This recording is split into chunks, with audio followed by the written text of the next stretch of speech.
கொல்லூர் மூகாம்பிகை தளபதி CM Vijay வந்திருக்கிறார். மங்களூரில் உள்ள கொல்லூர் மூகாம்பிகை கோயிலுக்கு. வணக்கம் சார். முதல்வர் விஜய் இந்த பயணத்தை மேற்கொண்டிருக்கிறார். வணக்கம் சார், நல்லா இருக்கீங்களா? தாய் மூகாம்பிகை கோவிலுக்கு விஜய் அவர்கள் பயணம் மேற்கொண்டிருக்கிறார். தமிழ்நாடு அரசியலுடனும் இந்த கோவில் மிகவும் நெருங்கிய தொடர்புடையதாக கோயிலாகத்தான் பார்க்கப்படுகின்றது. முன்னாள் முதல்வர்கள் எம்ஜிஆர், ஜெயலலிதா உள்ளிட்டோர் இந்த கோவிலுக்கு அடிக்கடி பயணம் செய்வதை வழக்கமாக கொண்டிருக்கிறார்கள்.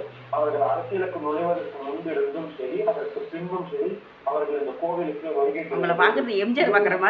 விஷயமாகத்தான் மேற்கொண்டு வந்தார்கள்.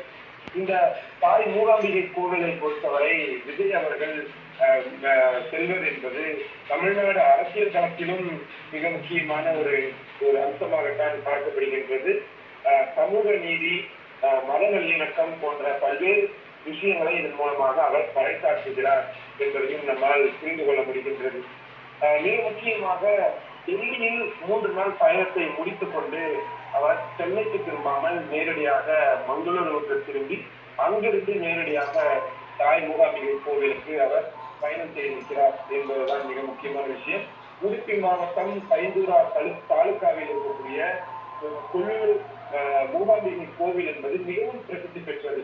வெறும் தமிழ்நாட்டின் அரசியல்வாதிகள் மட்டுமில்லாமல் இந்தியா முழுவதிலும் இருக்கக்கூடிய அரசியல் தலைவர்கள், திரையுலக பிரபலங்கள், புனிததிபர்கள் என தினந்தோறும் பல்லாயிரக்கணக்கானோர் இந்த கோவிலை தரிசனம் செய்கிறார்கள் என்பது மிக முக்கியமானது. தமிழக முன்னாள் முதல்வரான எம்ஜிஆர் அவர்கள் தாய் மூகாம்பிகையின் மிக தீவிரமான பக்தராக அறியப்படுபவர்.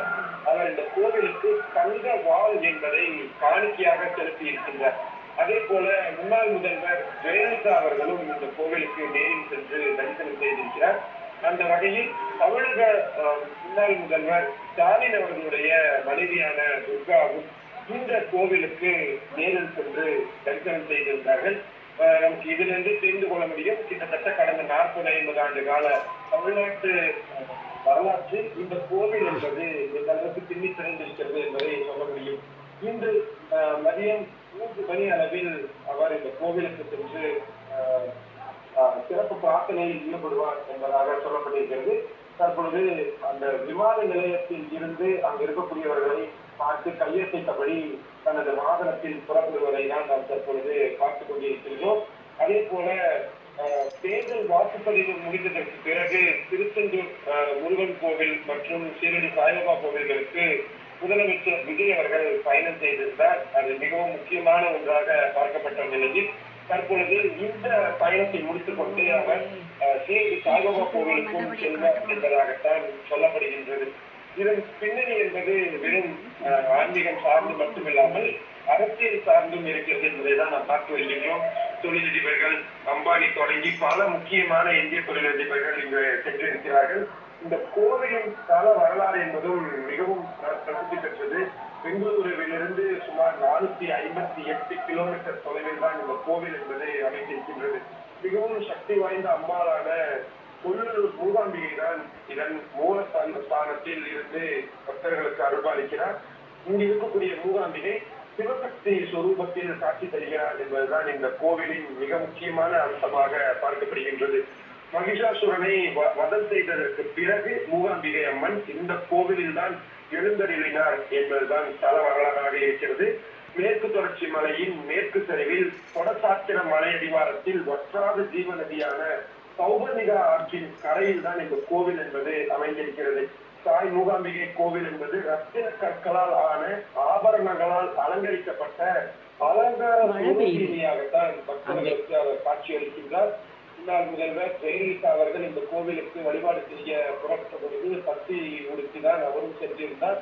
அந்த அளவிற்கு மிகவும் சக்தி வாய்ந்த ஒரு தெய்வமாகவும் இந்த தாய் மூகாம்பிகை கோவில் என்பது பார்க்கப்படுகின்றது. இசைஞானி இளையராஜா அவர்கள் அடிக்கடி பயணம் செய்யக்கூடிய ஒரு கோவில்களில் மிக முக்கியமான கோவிலாக இதுவும் இருந்திருக்கின்றது. அது மட்டுமில்லாமல் இந்த கோவிலில் இருக்கக்கூடிய அந்த ஜோதிர்லிங்கம் என்பது அனைவருக்கும் பார்க்கும்படியான விஷயமாக இல்லாமல் தனித்தன்மை வாய்ந்த ஒரு தங்க நிற கோடுகளுடன் இருக்கக்கூடியதாக, அதாவது மற்ற ஜோதிர்லிங்கத்தை ஒப்பிடும் பொழுது இது வித்தியாசப்பட்ட ஒரு அதிசயத்தக்க ஒரு தங்க நிற கோடுகளோடு கொண்ட ஒரு லிங்கமாக இருக்கும். அந்த அளவிற்கு நிறைய முக்கியமான விஷயங்கள் இருக்கிறது.